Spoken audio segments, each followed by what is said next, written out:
নমস্কাৰ আপোনালোকক পুনৰবাৰ ইজি টু ষ্টাডি চেনেলৰ অন্য এটা ভিডিঅ'লৈ আপোনালোকক স্বাগতম জনাইছোঁ। আজিৰ এই ভিডিঅ'টিত আপোনালোকৰ মাজলৈ গুপ্ত ৰাজবংশৰ কেইটামান MCQ টাইপৰ কুৱেশ্যন এনসাৰ লৈ আহিছোঁ আৰু এই কুৱেশ্যন এনসাৰসমূহ আপোনালোকক আগন্তুক আহি থকা ADRE আসাম পুলিচৰ লগতে বিভিন্ন প্ৰতিযোগিতামূলক পৰীক্ষাসমূহত সহায় কৰিব। গতিকে আপোনালোকে ভিডিঅ'টো স্কিপ নকৰাকৈ সম্পূৰ্ণৰূপে চাব। আজিৰ ভিডিঅ'টিৰ প্ৰথমটি কুৱেশ্যন হৈছে গুপ্ত ৰাজবংশৰ প্ৰতিষ্ঠাপক কোন আছিল? অপশ্যনকেইটিৰ ভিতৰত শুদ্ধ উত্তৰটি হ'ব অপশ্যন নম্বৰ এ শ্ৰীগুপ্ত।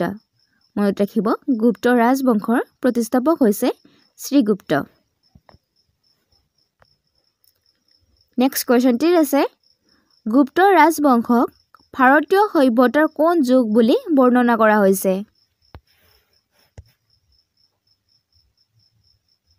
অপশ্যনকেইটিৰ ভিতৰত শুদ্ধ উত্তৰটি হ'ব অপশ্যন নম্বৰ চি সোণালী যুগ। মনত ৰাখিব গুপ্ত ৰাজবংশক ভাৰতীয় সভ্যতাৰ সোণালী যুগ বুলি বৰ্ণনা কৰা হৈছে। নেক্সট কুৱেশ্যনটি আছে গুপ্তসকলৰ ৰাজধানী ক'ত আছিল?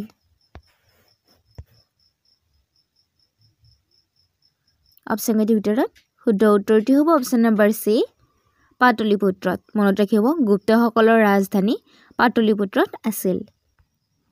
নেক্সট কুৱেশ্যনটিত আছে মহাৰজা ধীৰাজ উপাধি গ্ৰহণ কৰা প্ৰথম গুপ্ত শাসক কোন আছিল? অপশ্যনকেইটিৰ ভিতৰত শুদ্ধ উত্তৰটি হ'ব অপশ্যন নম্বৰ এ প্ৰথম চন্দ্ৰগুপ্তই। মনত ৰাখিব মহাৰজা ধীৰাজ উপাধি প্ৰথম চন্দ্ৰগুপ্তই গ্ৰহণ কৰিছিল। নেক্সট কুৱেশ্যনটিত আছে এলাহাবাদ স্তম্ভ শিলালিপিত কোনজন ৰজাৰ ৰাজত্বকালৰ বিৱৰণ দিয়া হৈছে? অপশ্যনকেইটিৰ ভিতৰত শুদ্ধ উত্তৰটি হ'ব অপশ্যন নম্বৰ চি সমুদ্ৰগুপ্তৰ। মনত ৰাখিব এলাহাবাদ স্তম্ভ শিলালিপিখনত সমুদ্ৰগুপ্তৰ ৰাজত্বকালৰ বিষয়ে বিতংভাৱে বিৱৰণ কৰা হৈছে। নেক্সট কুৱেশ্যনটিত আছে গুপ্ত যুগত ঔষধৰ ওপৰত কৰা কামৰ বাবে নিম্নলিখিত কোনজন জনাজাত?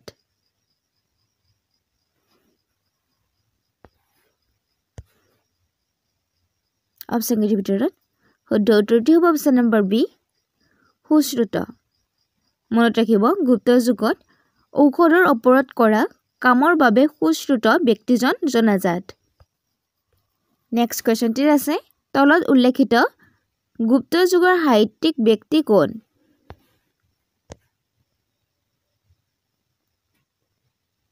অপশ্যনকেইটিৰ ভিতৰত শুদ্ধ উত্তৰটি হ'ব অপশ্যন নম্বৰ ডি ওপৰৰ সকলোবোৰ। অৰ্থাৎ ভৈৰৱী, কালিদাস, হৰিসেন এই তিনিওগৰাকীয়ে হৈছে গুপ্ত যুগৰ সাহিত্যিক।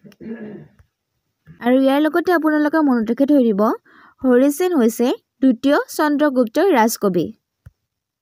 নেক্সট কুৱেশ্যনটিত আছে প্ৰথম চন্দ্ৰগুপ্তই লিচ্ছাবীসকলৰ পৰা যৌতুকত পোৱা ৰাজ্যখনৰ নাম কি? প্ৰথম চন্দ্ৰগুপ্তই লিচ্ছাবীসকলৰ পৰা যৌতুকত পোৱা ৰাজ্যখনৰ নাম কি?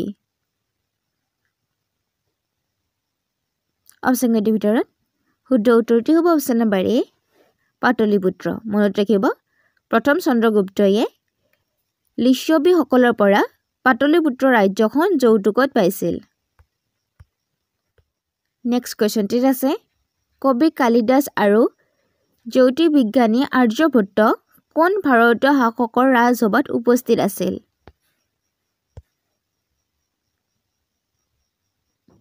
অপশ্যনকেইটিৰ ভিতৰত শুদ্ধ উত্তৰটি হ'ব অপশ্যন নম্বৰ এ দ্বিতীয় চন্দ্ৰগুপ্ত। মনত ৰাখিব কালিদাস আৰু জ্যোতিৰ্বিজ্ঞানী আৰ্যভট্টই দ্বিতীয় চন্দ্ৰগুপ্তৰ ৰাজসভাত উপস্থিত আছিল। নেক্সট কুৱেশ্যনটিলৈ আগবঢ়াৰ আগতে আপোনালোকে যদি এইখিনিলৈকে ভিডিঅ'টো চাইছে আৰু ভিডিঅ'টো চাই ভাল পাইছে তেন্তে ভিডিঅ'টো এটা লাইক কমেণ্ট আৰু ভিডিঅ'টো শ্বেয়াৰ কৰি দিব। নেক্সট কুৱেশ্যনটিত আছে কোনখন বিশ্ববিদ্যালয়ক গুপ্ত ৰাজবংশত শিক্ষাৰ প্ৰতীক বুলি গণ্য কৰিব পাৰি? অপশ্যনকেইটিৰ ভিতৰত শুদ্ধ উত্তৰটি হ'ব অপশ্যন নম্বৰ চি নালন্দা মনত ৰাখিব নালন্দা বিশ্ববিদ্যালয়খনক গুপ্ত ৰাজবংশৰ শিক্ষাৰ প্ৰতীক বুলি গণ্য কৰিব পাৰি নেক্সট কোৱেশ্চনটি আছে তলৰ কোনে বিক্ৰমাদিত্য উপাধি গ্ৰহণ কৰিছিল অপশ্যন এ ভিতৰত শুদ্ধ উত্তৰটি হ'ব অপশ্যন নম্বৰ বি দ্বিতীয় চন্দ্ৰগুপ্তই মনত ৰাখিব দ্বিতীয় চন্দ্ৰগুপ্তই বিক্ৰমাদিত্য উপাধিটো গ্ৰহণ কৰিছিল নেক্সট কোৱেশ্চনটি আছে গুপ্তসকলে জাৰি কৰা ৰূপৰ মুদ্ৰাবোৰক কি বুলি জনা গৈছিল অপশ্যন এ ভিতৰত শুদ্ধ উত্তৰটি হ'ব অপশ্যন নম্বৰ চি ৰূপক মনত ৰাখিব গুপ্তসকলে যি ৰূপৰ মুদ্ৰা জাৰি কৰিছিল বা প্ৰচাৰ কৰিছিল এই ৰূপৰ মুদ্ৰাসমূহক ৰূপক বুলি জনা গৈছিল নেক্সট কোৱেশ্চনটি আছে কাক ভাৰতৰ নেপোলিয়ন বুলি জনা যায় অপশ্যন এ ভিতৰত শুদ্ধ উত্তৰটি হ'ব অপশ্যন নম্বৰ বি সমুদ্ৰগুপ্তক মনত ৰাখিব সমুদ্ৰগুপ্তক ভাৰতৰ নেপোলিয়ন বুলি জনা যায় নেক্সট কোৱেশ্চনটি আছে গুপ্ত ৰজাসকলৰ কোনজন প্ৰথম হুনা আক্ৰমণৰ সন্মুখীন হ'ব লগা হৈছিল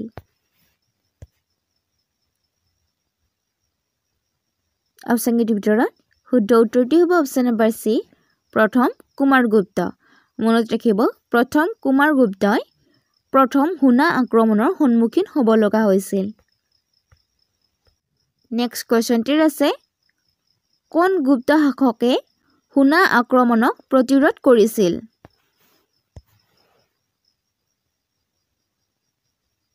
অপশ্যন এ ভিতৰত শুদ্ধ উত্তৰটি হ'ব অপশ্যন নম্বৰ চি স্কন্দগুপ্তই মনত ৰাখিব স্কন্দগুপ্তই হুনা আক্ৰমণ প্ৰতিৰোধ কৰিছিল নেক্সট কোৱেশ্চনটি আছে কাৰ সময়ছোৱাত দিল্লীত লৌহ স্তম্ভ নিৰ্মাণ কৰা হৈছিল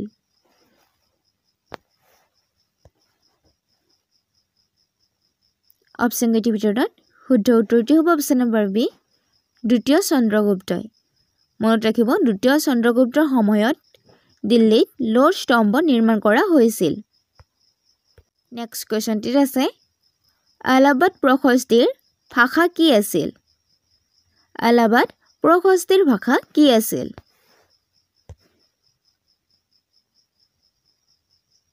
অপশ্যন এ ভিতৰত শুদ্ধ উত্তৰটি হ'ব অপশ্যন নম্বৰ ডি সংস্কৃত মনত ৰাখিব এলাহাবাদ প্ৰশস্তিৰ ভাষা আছিল সংস্কৃত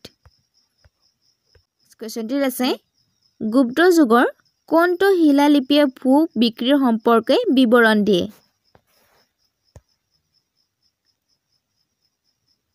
অপশ্যন এ ভিতৰত শুদ্ধ উত্তৰটি হ'ব অপশ্যন নম্বৰ চি দামোদৰপুৰ তামৰফলিত মনত ৰাখিব দামোদৰপুৰ তামৰফলিত ভূ বিক্ৰী সম্পৰ্কে বিৱৰণ দিয়া আছে নেক্সট কোৱেশ্চনটি আছে শূন্য ধাৰণা সহ দশমিক সংখ্যা প্ৰণালীত নিম্নলিখিত কোনটো ৰাজবংশৰ সময়ত ভাৰতৰ উদ্ভৱ কৰা হৈছিল অপশ্যন এ ভিতৰত শুদ্ধ উত্তৰটি হ'ব অপশ্যন নম্বৰ এ গুপ্ত ৰাজবংশৰ মনত ৰাখিব গুপ্ত ৰাজবংশৰ সময়ত শূন্য ধাৰণা সহ দশমিক সংখ্যাৰ প্ৰণালীত ভাৰতৰ উদ্ভৱ কৰা হৈছিল নেক্সট কোৱেশ্চনটি আছে চন্দ্ৰগুপ্ত বিক্ৰমাদিত্যৰ দ্বিতীয় ৰাজধানী কোনখন আছিল অপশ্যন এ ভিতৰত শুদ্ধ উত্তৰটি হ'ব অপশ্যন নম্বৰ বি উজ্জয়িন মনত ৰাখিব চন্দ্ৰগুপ্ত বিক্ৰমাদিত্যৰ দ্বিতীয়খন ৰাজধানী হৈছে উজ্জয়িন নেক্সট কোৱেশ্চনটি আছে কোন গুপ্ত ৰজাক কবিৰাজ উপাধি দিয়া হৈছিল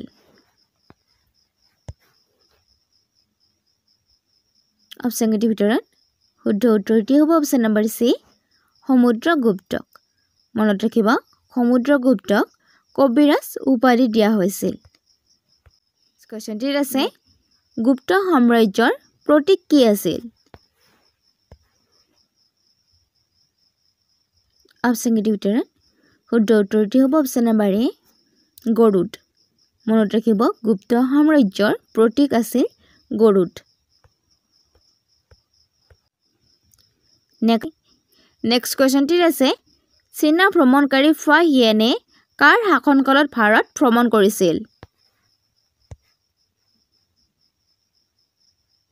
অপশ্যন কিটিৰ ভিতৰত শুদ্ধ উত্তৰটি হ'ব অপশ্যন নম্বৰ বি দ্বিতীয় চন্দ্ৰগুপ্তৰ মনত ৰাখিব দ্বিতীয় চন্দ্ৰগুপ্তৰ সময়ত ভাৰত ভ্ৰমণ কৰিবলৈ চীনা পৰিব্ৰাজক ফাই হিয়েন ভাৰতলৈ আহিছিল